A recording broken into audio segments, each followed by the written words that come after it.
Arestado ang vlogger at rapper na si Daniel Nagit o mas kilala bilang Haring Manggi sa Pasay City. Ang dahilan, hindi raw siya sumisipa sa mga pagdinig sa kanyang kaso na may kinalaman sa droga. May unang balita si Nico Wahe. Magbebenta sana ng kanyang bonnet ang rapper at vlogger na si Daniel Nagit o mas kilala bilang Haring Manggi sa isang mall sa Imus, Cavite ang tagpuan. Pero ang pagbebenta, nauwi sa pagka-aresto niya.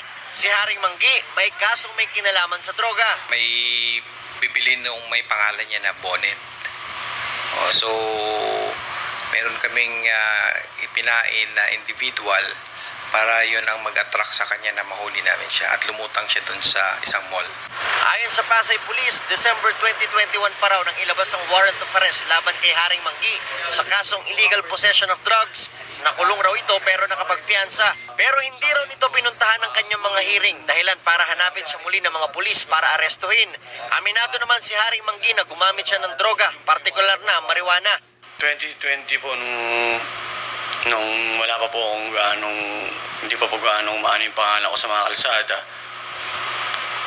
Nagkaroon po, syempre po, tayo naman po bilang tao, nagkakaroon tayo ng mga pagkakamali. Pero itinatanggi niya na tinakbuhan niya ang kanyang kaso matapos magpiyansa. Sa buong Cavite po, alam po ng lahat. Kahit sa Manila po, buong Pilipinas po, alam nila ako, hindi po ako nagtatago. Wala raw siyang natatanggap na mga dokumento kaugnay sa kanyang hearing. Pinagsisisihan naman daw niya ang kanyang mga nagawa. May iniwan siyang mensahe sa kanyang mga taga-suporta. Lagi tayong manampalataya sa kataas-taasan. Lagi natin unahin ng Diyos sa lahat ng ating ginagawa. At lagi tayong magpapakatotoo sa ating mga sarili, mga manggi ko. Patataglan tayo palagi.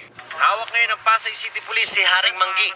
Yan ang unang balita sa Pasay City. Nico Wahe para sa GMA Integrated News.